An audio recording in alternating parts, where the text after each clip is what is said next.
नमस्कार दोस्तों, मैं राकेश वर्मा आप सभी का स्वागत करता हूं आपके अपने परिवार एसएन गुरुकुल पर। साथियों, आप सभी को ज्ञातव्य है कि बिहार के शिक्षा विभाग के अपर मुख्य सचिव जो 3 जून से छुट्टी पर जाने वाले हैं और 30 जून तक वो छुट्टी पर रहेंगे। शनिवार और रविवार अर्थात 1 जून और 2 जून को इस ऐसे ही विभागीय छुट्टी रहा और वे सोमवार से छुट्टी पर जाने वाले हैं। 30 जून तक की छुट्टी हेतु उन्होंने आवेदन दिया है। अब जो छुट्टी हेतु आवेदन दिया है, उसमें कारण क्या दर्शाया गया है, इस बाबत तो अब तक आधिकारिक रूप से पुष्टि हुई नहीं है। ऐसे कहा जा रहा है कि उनका बैकबोन का प्रॉब्लम है, जिसके इलाज हेतु वे जा रहे हैं, बेड रेस्ट उनको चाहिए। तमाम तरह की बातें हैं कि वे फिजिकली फिट नहीं है और भी कई कारण हैं। कारण बताया जा रहा है कि उनसे बिना पूछे मुख्यमंत्री साहब ने जो विद्यालयों की छुट्टी कर दी, उसको लेकर के तनातनी है। शिक्षा विभाग के अपर मुख्य सचिव कतई नहीं चाहते हैं कि उनके दिशा निर्देशों में, उनके आदेशों में कोई दखल अंदाजी दे। शिक्षा विभाग से जुड़े हुए किसी भी मुद्दे को लेकर के दूसरे लोग जो हैं फैसला दे, निर्णय ले, ये कतई उनको बर्दाश्त नहीं है। उसके बाद और भी चर्चाएं हैं कि टकराहट है कई मंत्रियों से, राजभवन से, लगातार एसएसके के पाठक का, उसके वजह से भी वो गए हों। इससे पूर्व भी वे छुट्टी पर जनवरी में गए थे। आप सभी ने देखा किस प्रकार से उस समय के महागठबंधन सरकार में शिक्षा मंत्री प्रोफेसर चंद्रशेखर से उनका टकराहट था, नाराजगी थी, तो वे चले गए थे। बीमारी का बहाना से ही लंबे छुट्टी पर चले गए थे और उसी दरमियान उनको जो है माननीय मुख्यमंत्री ने किसी तरह से मना करके लाया और प्रोफेसर चंद्रशेखर को हटा करके और आलोक मेहता जी को जो है शिक्षा मंत्री बनाया गया था। उसके बाद तो सरकार ही बदल गई, एनडीए का सरकार आ गया। तब से सब चीज़ ठीक-ठाक चल रहा था, लेकिन पुनः जो है एक बार जो है नाराज़गी देखने को मिल रहा है। हालाँकि जो उन्होंने आवेदन दिया है, अब इसका स्वीकृति मिला है अथवा नहीं, या अस्वीकार कर दिया गया है, इसकी भी कोई खबर नहीं है, कोई आधिकारिक पुष्टि नहीं है कि उन्होंने जो आवेदन दिया, आखिर उस पर सरकार के मुख्य सचिव हैं, उन्होंने क्या किया, सचिवालय ने क्या किया। तो कहीं से भी किसी प्रकार की कोई स्वीकृति अस्वीकृति का कोई स्पष्टीकरण अब तक नहीं आया है। अब है कि एससीएसके के पाठक इतने बड़े लंबे छुट्टी पर जा रहे हैं, तो वे लौट कर आएंगे अथवा नहीं, या फिर वे हमेशा हमेशा के लिए चले जा रहे हैं। क्योंकि जब से पाठक आए हैं, तब से इनके जो कार्यशैली रहा है, जो इनके कार्य करने की जो इनका तरीका रहा है, तौर तरीका रहा है, इसको लेकर के आवाज़ें उठती रही हैं। शिक्षक-शिक्षिकाएँ हों, छात्र-छात्राएँ हों, शिक्षक-शिक्षिकाओं के परिजन हों, छात्र-छात्राओं के अभिभावक हों, या फिर शिक्षा जगत से जुड़े हुए 1 दर्जन भर एमएलसी हों, राज्यपाल हों, या फिर अन्य जो भी छात्र संघ के नेतृत्वकर्ता हों, शिक्षक संघ संगठन के नेतृत्वकर्ता हों, विपक्षी दल के नेता हों, पक्ष दल के सत्तारूढ़ दल के भी नेता हों। बारंबार आप सभी ने देखा न्यूज़ चैनलों पर किस प्रकार से उनका बयान आते रहा, सोशल मीडिया पर बयान आते रहा, समाचार पत्रों में बयान छपते रहा। तो लगातार जो है उनके कार्यशैली पर, उनके कार्य करने के तौर तरीका पर जो है प्रश्न चिन्ह खड़ा होते रहे हैं। तो हो सकता है कि वे जाएँ तो फिर लौट कर के ना आएँ।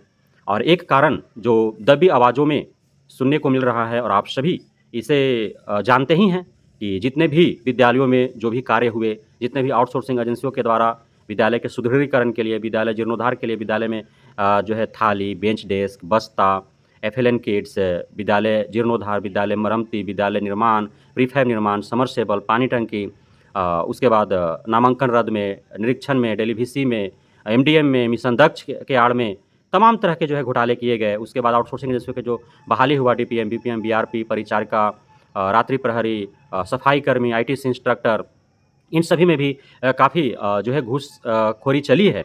तो तमाम तरह के जो कार्य हुए, आउटसोर्सिंग एजेंसियों के जो भर्ती हेतु जो इनको कार्यभार दिया गया, जो स्कूलों की सुदृढ़ीकरण के लिए जो कार्यभार दिए गए, भौतिक सुविधा उपलब्ध कराने हेतु जो कार्यभार दिए गए आउटसोर्सिंग एजेंसियों को, उसके बदले में लाखों करोड़ों रुपए जो है अधिकारियों के द्वारा खाए गए, नेता मंत्री के द्वारा खाया गया। क्योंकि बिना टेंडर के आउटसोर्सिंग एजेंसियों को भर्ती का भी जिम्मेदारी दे दिया गया और जो है भौतिक सुविधा उपलब्ध कराने के लिए, साधन संसाधन उपलब्ध कराने के लिए उनको जिम्मेदारी दे दी गई। तो ये सारे कार्य जो एजेंसियों को दिया, वो तो फ्री में दे दिया नहीं गया होगा। क्योंकि भाई 1 दर्जन कार्य करने वाले एजेंसी है और उसमें से 2-4 को चुनना है, तो कैसे चुना जाएगा?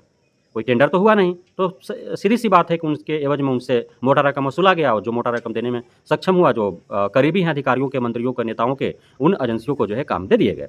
तो ये भी है बातें कि हो सकता है कि जो है अब क्योंकि ये आवाज़ें हर तरह से जो है उठ रही है, शिक्षक नेता उठा रहे हैं, छात्र नेता उठा रहे हैं, समाचार पत्रों में छप रही है, सोशल मीडिया पर चल रही है। मेन स्ट्रीम से के पाठक के रहते हुए जो सैकड़ों करोड़ रुपए का घोटाला हुआ तमाम मदों में, तो वो मेन स्ट्रीम से खबर जो है गायब है, लेकिन अन्य जगहों पर चल रही है। तो हो सकता है इसका जाँच हो, हर तरफ से दबाव बने तो इसकी वजह से भी के पाठक हो सकता है कि बीच में ही छोड़ कर के चले जाएँ, क्योंकि अब बहाना ही मिल गया कि मुख्यमंत्री ने उनके हस्तक्षेप कर दिया उनके कार्य में। वे नहीं चाहते थे कि छात्र-छात्राओं को छुट्टी दे, तो मुख्यमंत्री ने छुट्टी दे दिया। ये एक बहाना मिल गया। तो तमाम तरह की बातें उठ रही हैं। अब इसी बीच जो है आप सभी ने देखा कि माननीय अपर मुख्य सचिव के पाठक ने अपने हाथों से जो है वो अपने कंधा से कंधा मिलाकर चलने वाले मित्र कन्हैया प्रसाद श्रीवास्तव जी, जिनके कंधे पर रखकर बंदूक हमेशा चलाते रहे, क्योंकि जो भी एसएस के पाठक के निर्णय होते थे वे सारे श्रीवास्तव जी के ही नाम से जारी होते थे पत्रांक के माध्यम से। तो उन्होंने उनको विदाई दे दिया। अब वे जो माध्यमिक शिक्षा के निदेशक कन्हैया प्रसाद श्रीवास्तव थे, अब वे शिक्षा विभाग में निदेशक के रूप में अब वे नहीं रहे। तो उनके जगह पर सनी सिन्हा जी आए हैं, जो शिक्षा विभाग में ही पुस्तक जो छपता है उसके मैनेजिंग डायरेक्टर थे। तो वहाँ से वो हैं, मैनेजिंग डायरेक्टर भी है, पुस्तक जो छपता है तो उस डिपार्टमेंट के ये मैनेजिंग डायरेक्टर रहते हुए इनको कार्यभार दिया गया है महानिदेशक का भी, माध्यमिक शिक्षा के महानिदेशक भी रहेंगे जब तक कि कोई स्वतंत्र रूप से जो है जिस प्रकार से कन्हैया प्रसाद थे उस प्रकार से जब तक कोई नहीं आ जाता है तब तक वो अतिरिक्त कार्यभार उनको प्रभारी के तौर पर दे दिया गया है। तो कन्हैया प्रसाद की जगह पर तो कन्हैया प्रसाद श्रीवास्तव की जगह पर तो सनी सिन्हा जी आ गए। अब है कि एसीएस के पाठक यदि सच में अपर मुख्य सचिव पद को त्याग करके वो चले जाते हैं तो क्या पाठक के जगह पर पांडे जी आएंगे? क्योंकि श्रीवास्तव के जगह पर सिन्हा जी जगह ले चुके हैं, तो क्या पाठक के जगह पर पांडे जी आएंगे? अब ये पांडे जी कौन होंगे? ये भी एक सोचने वाली बात है कि कौन है वो पांडे जो गुमनामी के शहर में एक अपना नाम रखे हुए हैं और शिक्षा विभाग उनका इंतजार कर रहा है। तो आने वाला समय तय करेगा वो पांडे जी कौन है। अभी हम नहीं बताएंगे कि वो पांडे जी कौन है। तो हो सकता है कि पाठक जी के जगह पर कोई पांडे जी अपर मुख्य सचिव जो है वो बने बिहार के शिक्षा विभाग का। लेकिन अब उस समय भी जनवरी माह में भी छोड़कर गए थे, तो उनके जगह पर जो है किसी अन्य का नाम आ रहा था, हमने भी वो खबरें चलाई थी।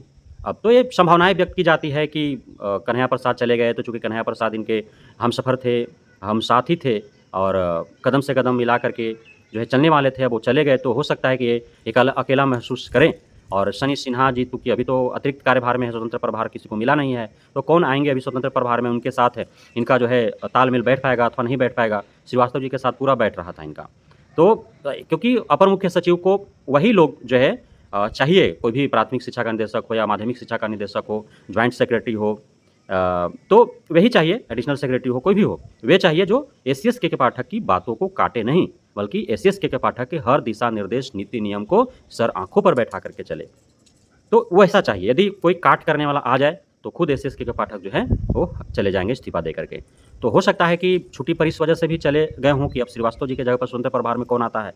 अब एसीएस के पाठक भी छुट्टी पर, श्रीवास्तव भी चले गए, तो अब पूरी की पूरा जिम्मेदारी तो जो है माध्यमिक निदेशक जो भी प्रभार में आए सनी सिन्हा जी उनके ऊपर चला जाएगा। तो शिक्षा विभाग की व्यवस्था जो है और बद से बदतर होते चला गया, क्योंकि उनको कोई अनुभव है नहीं कि क्या क्या जो है पाठक जी और श्रीवास्तव जी ने करके गया है और किन किन बातों को लेकर के विरोध है, कौन कौन से पत्रांक असंवैधानिक है, कौन कौन से जो है वो गैर कानूनी है और कौन कौन से जो है वह सही है।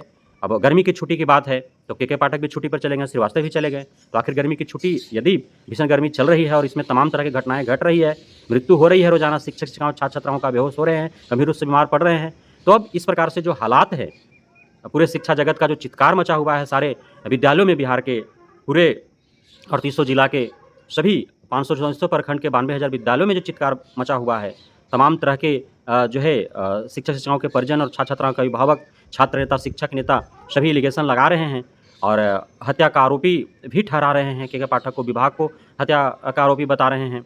हत्या का कारण या दोषी जो है विभाग को ही बता रहे हैं, विभाग के अधिकारियों को ही बता रहे हैं। तो आखिर इन तमाम तरह के जो मुश्किलात खड़े हुए हैं, जो कठिनाइयाँ और परेशानियाँ जो सामने आ रही है, उसको आखिर झेलेगा कौन? दोनों चले जाएंगे तो ये सारे प्रश्न जो है अभी भविष्य के गर्त में हैं, अंधकार में हैं। अब धीरे धीरे आप इंतजार करें, सारे प्रश्नों का जवाब आपको मिलेगा। तब तक के लिए बहुत बहुत धन्यवाद आप सभी साथियों का हमारे साथ जुड़े रहने के लिए, बने रहने के लिए, इतना प्यार देने के लिए, हमें भरोसा बनाए रखने के लिए। जय हिंद।